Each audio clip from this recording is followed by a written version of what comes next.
Hi friends, we're talking about community helpers. Those are people who work in our neighborhood that help us, like a doctor, our mailman, somebody who helps us cross the street. There are other ones that aren't necessarily in this book, but here are the ones that are. It says, I am a doctor.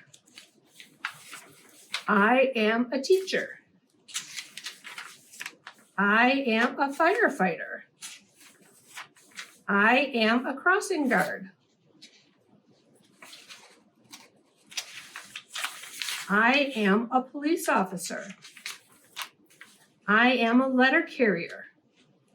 And on the last page, it says, what do you want to be when you grow up?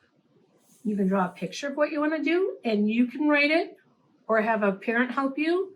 When I grow up, and then write whatever you want. Anything that you think about that you want to do or what you want to be when you grow up is the right answer. So have fun with it.